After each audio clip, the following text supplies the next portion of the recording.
Good morning, good afternoon, good evening, anong oras mo man pinapanood tong ating stream right now. And welcome to the channel that is actually called Things I Have Learned Lately. Yan, Things I Have Learned Lately. So tayo po ay nandito sa channel na to and ginawa po natin tong channel na to because our heart is to share what we have learned as a follower of Jesus from the Bible or maybe from a book na magkakaroon man ako ng chance mabasa. I wish to share that as well with you because kung ano man yung natututunan ko po is my goal is simply to bless, to encourage everyone who is watching this broadcast to follow Jesus all the days of our life. And kung ikaw ay nabibless sa broadcast na ito, you can be a blessing to other people by simply inviting them to watch this broadcast, or you may share the stream to your social media platforms available to your friends and families by sharing this stream as well. So it's a perfect time to be here today, friends and family, because this is a special Sunday, special weekday. Bakit? Kasi nung Sunday po, last Sunday, it is called the Pentecost Sunday. Yan, Pentecost Sunday. And why does Pentecost matter? Bakit nga ba? It's a special episode kasi ako po ay uma-attend ng Victory Kalamba. And this is one of the preachings of my senior pastor there. Ako po ay may natutunan as he preached along. But did you know that as Christians, Pentecost is one of the important dates natin as believers. There are three major dates bilang Kristiyano na importante sa atin. Number one is Christmas season, Christmas Day. Bakit? Because it's the birth of Christ. 'Di ba? That's the first important season natin or date na bilang Kristiyano. Number two is the resurrection. Okay? Hindi lang yung pagkasilang ng Panginoong Jesus ang importante. Not just the birth, but also the rise of Christ. Importante yan. And number three important is Pentecost. Pangatlong pinaka-importanting petsa natin bilang Kristiyano is the Pentecost season. Kaya importante na maintindihan natin ito because this is very valuable, especially if you are a follower of Jesus. What does Pentecost mean? From the word pente, which actually means 50. Ito ay galing sa Greek word na Shavuot. Okay, sabihin mo sa sarili mo or kung may katabi ka, sabihin mo sa kanya, Shavuot. Okay, hindi Shavunot. Okay, hindi yung ginagawa mo sa asawa mo pag naiinis ka, Shavunot yon. Okay, Shavuot. Actually, the word Shavuot in Greek means 50 or the 50th, which actually means the 50th day after the Passover season. 50 days after ng Passover season yan. And it's actually called a Feast of Weeks kasi this is a feast.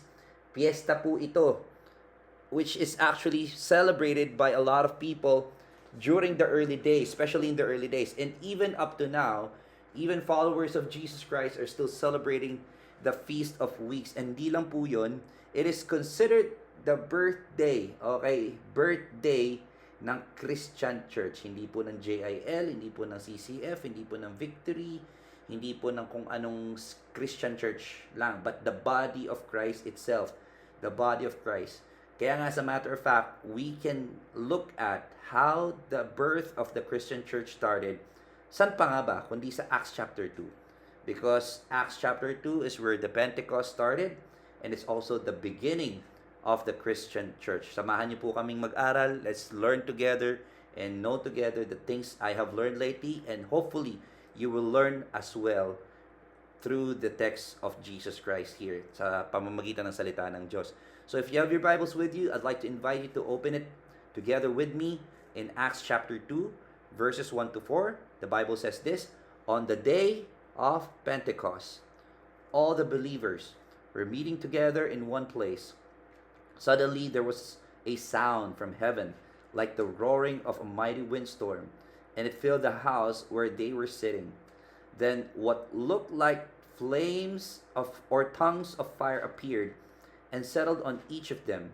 And everyone present was filled with the Holy Spirit and began speaking in other languages as the Holy Spirit gave them this ability. Take note of that phrase. As the Holy Spirit gave them this ability. That is the word of the Lord. Thanks be to God. Panginoon, maraming pong salamat. Thank you so much for allowing us to study your word, your word. I pray that we will learn from our hearts and from our minds, Lord God. We will learn from your word. And I pray that it would penetrate every heart and every mind that will listen today. Open our eyes, open our ears today to be able to apply your word all the days of our lives. Speaking of apply your word, Lord, I pray that our response as we listen to your word, ang response po namin is ibahagi namin ang mabuting balita mo sa ibang tao. Some of us are shy, some of us are intimidated, some of us are a bit uh, medyo ano po kami, hindi po kami ganun ka outgoing, hindi po kami people person. Some of us we have so many excuse. But I pray, Lord God, just like what happened in Acts chapter 2, you will give us this ability to share the good news to other people, whether it's our loved ones, our friends, our families, or enemies, or people who are around us.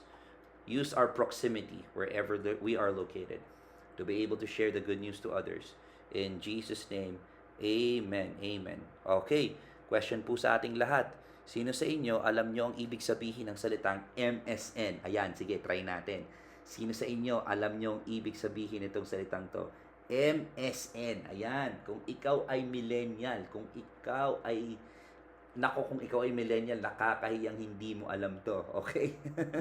Kung ikaw ay may chat group sa iyong work, dapat alam mo to. Kung ikaw ay taga call center, ikaw ay taga work at home, ikaw ay ano man ang trabaho mo, ikaw ay nurse, ikaw ay corporate, dapat alam mo ang ibig sabihin nito. Bakit?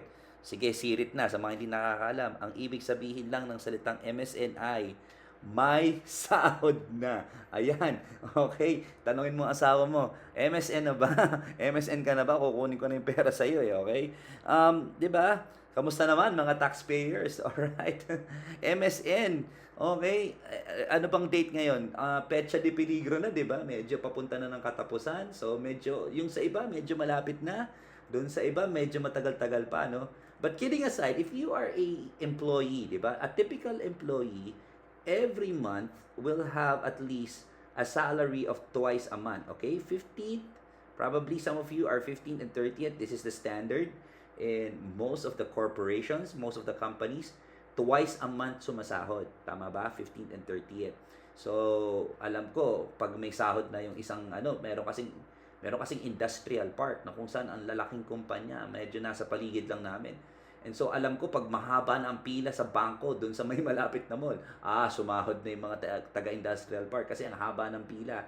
'Di ba? Every 15th, ano nangyayari? Or 30th, traffic na. Traffic na sa kalsada kasi may budget na eh. 'Di ba? 'Di ba? Anybody here, pag kinsenas or katapusan, pag may sahod na, pag MSN na, 'di ba yung kape mo, usually latte yan. Yun, no? Latte, may latte art pa sa ibabaw, 'di ba? Taray mo. 'Di ba habang palapit ng palapit yung petsa de peligro, nagiging 3-in-1 na lang yung kape natin eh. Kasi nga medyo kakaiba na, medyo alanganin na. Kung ikaw ay kinsenas katapusan, medyo balanse pang buhay natin. Some people that I am very familiar with, once a month sumasahod. Imaginein mo every 22nd of the month daw sila, every month sumasahod. Pero pag sumahod naman, grabe-grabe kasi guhit ang sahod eh. So, talagang carry naman kung once a month ang sahod. Tayo bilang normal na nila lang, sanay na tayo dito. Ano man ang applyan mong trabaho, this is basically at least the norm. The norm in any working environment. And did you know, syempre sa Israel, iba. Sa Israel, they are an agricultural nation. They heavily depend on their agricultural products. Na, kumbaga, hindi naman kasi sa agriculture, hindi naman lahat kinsenas katapusan. Anybody here, mahilig ka sa mangga? Ang mangga, seasonal yan. Pag summertime, ay talagang talamak ang mangga.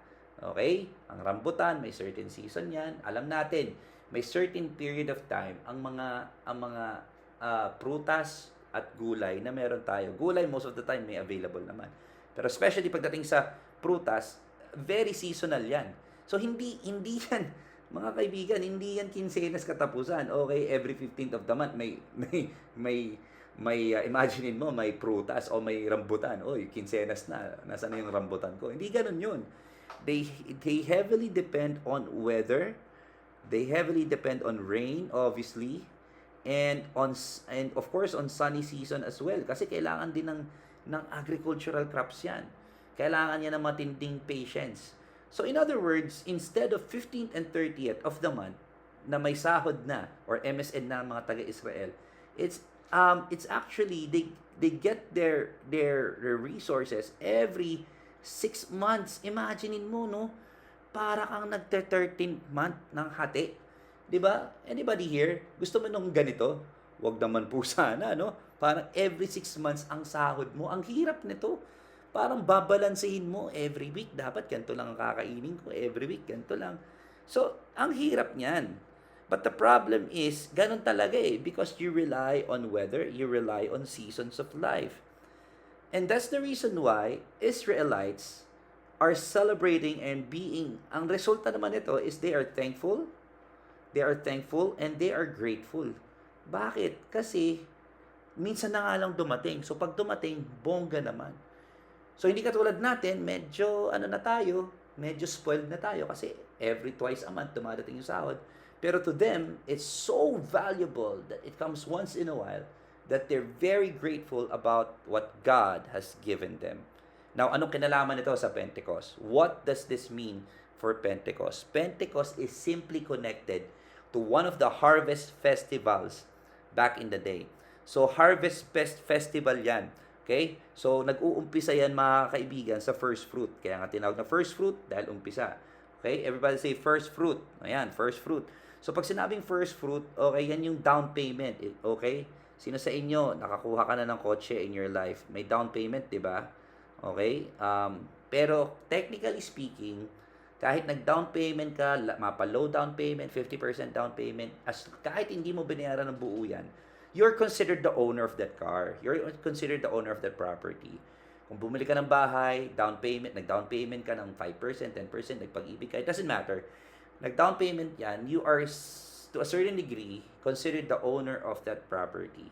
So, hindi ka pa man din nakakakuha ng buo, kahit konti pa lang ang nababayaran mo, considered owner ka na ng property na yan. The first fruits is may initial fruit na lalabas sa mga tinanim nila, at pag may maliit silang inani earlier, may mga early ani yan minsan, ang ginagawa nila is they gave it to the Lord. Kaya they gave it to the Lord yan as their offering. Imaginein mo ha, kaya yung pagta-tithes and offering, ang tawag dyan ay first fruits because they usually give it to the Lord first. Si Lord muna ang uunahin namin, hindi muna kami kukuha. Then after that, 50 days later, ayan na, Pentecost na, meaning harvest time. It's time to gather everything, mapa roots, mapa crops, wheat, barley, pomegranates, it doesn't matter kung ano yung mga kinukuha nila noong time na yan, olives, they gather all the resources at that time. So after giving the first fruit, they give out the harvest and then they celebrate through the tabernacles. This is the Thanksgiving part. Ito yung Thanksgiving part. So dito sila nagpapasalamat, they celebrate, they're grateful to God for what God has given them as a thanksgiving, as a first fruit of everything, and the Pentecost, lahat yan.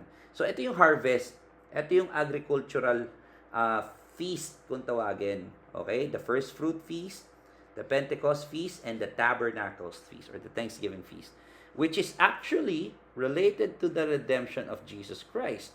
Okay? Yung feast na yan is a foreshadowing, a shadow of what Jesus Christ will actually do. First fruits is nung dumating si Jesus Christ when He was resurrected from the dead. Obviously, 50 days later, the Pentecost happened, and the Spirit of God empowered many disciples. Yun, dun pumasok yun. Tapos, the tabernacles is the place where the people gathered together and they celebrated because nakuha na nila yung ani nila. So ngayon, ikaw na nanonood nito, ang question ko sa inyo, nasaan tayo? Nasaan tayo ngayon? Nasa first fruits ba tayo? Nasa Pentecost ba tayo? O nasa tabernacles tayo? We are actually laboring in the in-between. Tayo po, mga kaibigan, ay nandito sa part na ito. We are in between. In between Pentecost and Tabernacle. Remember, Jesus came, Jesus died, Jesus rose from the dead. And because of that, we're now empowered by the Holy Spirit to preach the gospel to other people. And obviously, we're not done yet. Hindi pa po bumabalik ang Panginoong Jesus. He has promised that He will return one day, someday. Hindi natin alam kung kailan yon. So, etong mission na to, we are laboring in between. Etong nasa dulo, tayo po ay talagang naandito sa gitna. We are in between the final and the Pentecost. We are in between that. So, in short, friends, Pentecost is not just a date in a calendar. Every year, nagkakaroon tayo ng Pentecost moment. 50 days after ng Resurrection Sunday. Pero, mga kaibigan, hindi lang siya nakaplat sa calendar. Hindi lang siya tipong another Sunday message every Sunday sa ating church na ina-attendan. It is not just a date in a calendar. It is a declaration that we live because God lives. We live today because God lives. We live today and we can share that life to other because God lives. So in Acts chapter 2, mabilis lang po ito. In Acts chapter 2, it says here, on the day of Pentecost. On the day of Pentecost. Remember what happened back in Acts chapter 1 or even before Acts chapter 1, read the book of Luke. Doon po nagtapos ang Bible. Doon po nagtapos ang gospel, ang episode ni Jesus Christ. When Jesus Christ died, rose from the dead, 40 days, He stayed here on earth. And bago siya bumalik sa earth, ano sabi niya? Acts 1 verse 8, ang sabi doon, you will receive power when the Holy Spirit has come upon you. Okay? And you will be my witnesses in Samaria and Judea and to the ends of the earth. Yun ang promise niya. So they were all waiting in the upper room. So ano nangyari? On the day of Pentecost itself, all the believers were meeting together in one place. Okay? According to the Bible or some scholars, there are 120 at least disciples in the upper room during that time. And what did they see? What did they hear? What happened during that time? Sabi dito, a sound from heaven like the roaring of a mighty windstorm. Hindi to whisper. Hindi to bulong. Hindi ito pabebe. It's a mighty roaring. It is roaring and it is mighty. There was audible evidence. Okay? There was audible evidence of the Holy Spirit. Ano pa? There were flames and tongues that appeared and settled on each of them. It's not just audible, it appeared. So it's actually also visible. Kitang-kita, hindi po nagtago ang banal na espiritu. And ano po nangyari? And everyone present was filled with the Holy Spirit. Napuspos po sila. They were filled by the Holy Spirit and began speaking in other languages. It was audible, it was visible, and it was also oral. Kaya nilang sabihin. Okay, nagpakita ang banal na espiritu, nagparinig ang banal na espiritu, and it manifested in their lives. And what happened? They were able to speak in other languages. In other languages. Hindi po sila nag-download ng Duolingo, hindi po sila nag-aral ng any app that would allow them to learn other languages. They simply learned the language by how? Paano nila natutunan? Paano? No secret. The Bible shared it through the power of the Holy Spirit. The Holy Spirit gave them that ability. Konting background lang. Yung Acts chapter 2, ganito itsura niyan. Boom. Ayan. Okay? Ang daming nation niyan. So, imaginein mo, people from Rome, okay? Galing sa Rome blown, yan. Okay? Galing Asia, Phrygia, hindi ko alam kung paano banggitin yan, Pamplia, Pontus, Cappadocia, okay? Media, okay? Taga-Media, mga medyo mataas ang sugar, Media-Betis, okay? Mesopotamia, Arabia, Judea, Parthia, hindi ko alam yan, Elam, hindi ko alam, okay? Egypt, Cyrene, Lydia. Imagine, 1, 2, 3, 4, 5, 6, 7, 8, 9, 10, 11, 12, 13, 14, 15 nations. Okay? 15 nations ang nandyan, mga kaibigan. 15 nations, hindi kita sa screen. Pero 15 nations are represented here. And nung sinabi doon, they were able to speak. Remember, Acts chapter 2, they were able to speak in other languages. They were able to speak this language, this language, this language, this language, this language, all these languages. They were able to speak. How? Because of the ability given to them by the Holy Spirit. Anybody here nahihiya ka mag-share ng gospel? Anybody here nahihiya ka kasi hindi ka hindi ka magaling sa public speaking? Hindi po kasi ako magaling magsalita. Magaling lang akong ngumiti, kuya. Hanggang ngiti lang ako. Okay? Kuya, ano ako eh. Sa barkada ako yung pinagtatawanan. Hindi ako yung magaling sa reporting. Kuya, sa gantong sa mga classmate ko, hindi nga hindi nga ako nagpa-participate masyado. Maybe you're in the office, parang hindi nga ako yung best performer eh. Nandito lang ako sa sulok, nandito lang ako sa corner. I'm shy, hindi ako confident. Tsaka kilala nila ako. Alam nila yung past life ko eh. Alam nila yung history ko eh. Baka sino ba naman ako para magbahagi? I'm not trained. I'm not equipped. I wasn't given a educational background to be able to preach the gospel. Friends, baka minamaliit mo na ang ability ng Holy Spirit na binigay sa'yo. Kung ikaw ay nandito at nakikinig ka ng broadcast na ito, my prayer is that you will use not your own ability, not your own personality, but you will use the power and the ability given by the Holy Spirit to you to be able to be an effective witness to others. Kinumpare yan, mga friends. Ako naniniwala, pag binigyan ka ng power ng Holy Spirit, you will be able to share the good news to others. It is very important that we use the ability that comes from the Holy Spirit. Bakit? The harvest is not driven by human strength, but by Spirit powers, the power of the Holy Spirit. Hindi mo kakayanin kahit magaling ka pa magsalita. Kahit magaling ka pa sa social media, kahit 9 million followers ka pa. Kung walang Holy Spirit, mga kaibigan, baliwala yan. Pero kapag may Holy Spirit, there's a clear destination, there is a clear direction. Kung human effort lang yan, mabagal or no movement at all. Mapapagod ka. Ikaw yung nagsasagwan, ikaw yung ang hirap niyan. Ikaw yung nakakapagod, tsaka delikado. Hindi mo alam kung nasa tamang landas ka pa.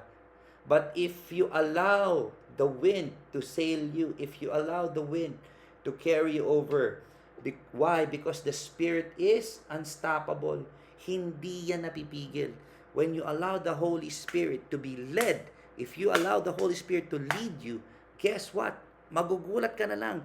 Yang kapitbahay mo, na parang feeling mo walang kapag-asa, magkakaroon ng pag-asa. Yung best friend mo, nakabe-break lang sa kanyang boyfriend at parang depressed na. Guess what? Malalaman niya na sobrang may nagmamahal pala sa kanya. Yung kaibigan mo na parang malalagay na sa alanganin, makukulong na, parang wala nang kapag-asang buhay. Feeling niya he is full of mistakes and yung mistakes niya ang kanya naging identity. Guess what? Because of the unstoppable power of the Holy Spirit, that person can have hope, that person can have peace, that person can have joy, that person can experience love, all because you were used by the Holy Spirit. And that is the power that can be used to transform the people around you. And even yourself, you need to receive the gospel every day. Not because you need to be saved every day, but simply because we need to be reminded of the hope and the peace and the joy and the love and more that the Bible promises about us. Think about it. Acts chapter 2, they received the power of the Holy Spirit. Wala silang training. Okay? Wala silang book study. Wala sila nun. They simply walked with Jesus Christ. Followed Him. Ano bang nangyari? After being empowered by the Holy Spirit, what happened next? Friends, ang daming nangyari sa Book of Acts. Hindi ko na malista. Ito lang kaya kong ilista. Ano nangyari sa Book of Acts? When they were filled by the Holy Spirit, they began speaking in tongues and other languages. Ito yung nagsimula, di ba? Ito yung simula. Ano nangyari? They went to Samaria. What happened in Samaria? They were able to preach the good news about Jesus Christ. The gospel scattered about Jesus Christ.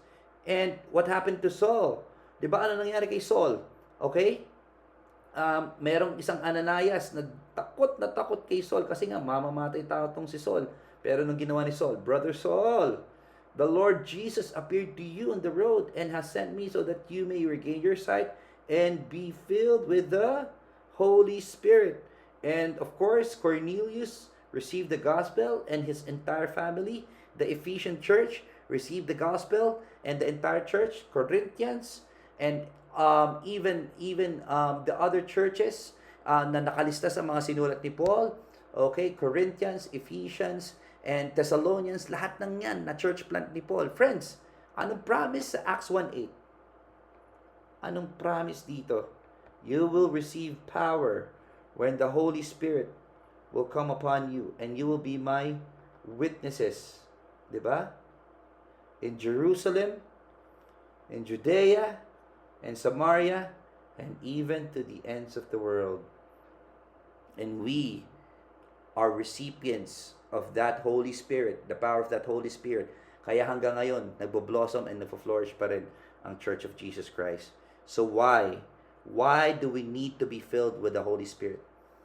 We need the power of the Holy Spirit. We need to be filled with the Holy Spirit because in us, presence of God, we need the presence of God in our lives, on us, the power of God in our work, in everything that we do, and through us, the proclamation of God in our testimony. Alam niyo po, may kwento po akong nabasa lately in England, in the early days of England, back in the 1800s. Nung time na yun, grabe daw ang corruption ng England. England was heavily, sobrang bagsak ang economy ng England because of corruption. And you know what happened? Transformation happened in England back in the 1800s. Not because they had a new president, not because they have a new leader.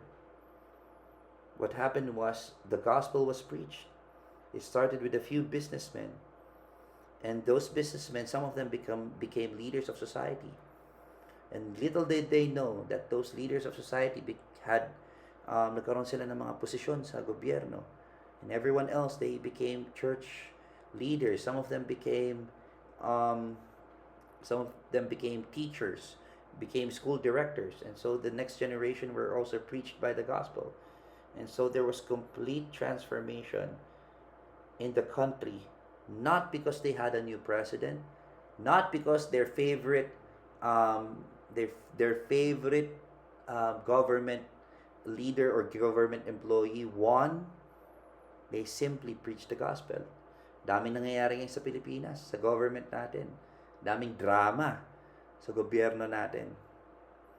Daming korupsyon. Wala na tayong narinig na good news, as a matter of fact. Pag narinig mo ang government natin, parang nakakatawa na tayo. Pero if you really want change to happen in this nation, begin to preach the gospel to other people. Ikaw, na nanonood ngayon at nakikinig ngayon, gagamitin ka ni Lord to be able to be an ambassador for Jesus Christ. Because the promise of Jesus is not just for the Philippines, it's not just for England, it's not just for Cambodia, it's not just for Japan, it's not just for Thailand, it's not just for Saudi Arabia, not just for Qatar, not just a field, but every nation of the world. Not one village, not one subdivision, but the entire world. Ito ang pangako ng Panginoon. Revelation chapter 7, a great multitude that no one could number from every nation, crying out with a loud voice, salvation belongs to our God. Anybody here nakapanood ka na ng Olympics, yung opening ceremony ng Olympics? Napanood mo na ba yun? Diba? Pag nanonood ka ng Olympics, naglalakad yung mga athlete, bit-bit yung mga flag nila. Tapos parang there is a celebration, may magsisindi ng apoy sa gitna. That's the picture. That's the picture of this great multitude. Yan ang itsura niyan. Na parang Olympic ceremony. It's the great reunion na kung saan nandyan yung family mo, nandyan yung mga relatives mo, not just Filipino relatives, but Australian relatives, American relatives, Canadian relatives, people around the globe different languages, different tongues, different flags of the nations represented as every nation following Jesus Christ, worshiping in different languages and different tongues, but one message, one important message: salvation belongs to our God. That's why Pentecost matters. It is a reminder na hindi ka lang dapat umuupo, hindi ka lang dapat nakikinig ng podcast na to or ng videocast na to. Dapat ikaw ay tumatayo at lumalapit sa mga taong mahal mo at mga taong nasa paligid mo na ibahagi sa kanila that salvation belongs to our God. My prayer, if you're a young person right now, that you will be used by God on your school, on your campus. If you're a single professional, you'll be used by God in your family, in your professional workplace. That if you're a family member here, if you're married, you're gonna be used by God in your family. Sa mga PTA meeting ninyo, sa mga times na ikaw ay kumakain sa labas kasama mga amiga mo, ang prayer ko is that you will be a vessel of truth. You'll be able to preach the gospel, not just to your neighbors, but to every nation of the world. That's why Pentecost matters. Let me pray for you. Father, in the name of Jesus Christ, yes, we have many, many, many prayer requests. Marami po kami pinapanalangin sa iyo, Panginoon. Pero Panginoon, ikaw, may prayer request ka din. Ang sabi mo sa prayer request mo, the harvest is plentiful, but the laborers are few. The Pentecost harvest is plenty, but the laborers are definitely few. That's why we pray to the Lord of the harvest to send more workers to His harvest field. So sa mga nanonood po nito, ngayong umaga, ngayong gabi, ngayong hapon, ang prayer ko po, Lord God, is that they would be an answered prayer to you by becoming a harvest worker, a laborer into your harvest field.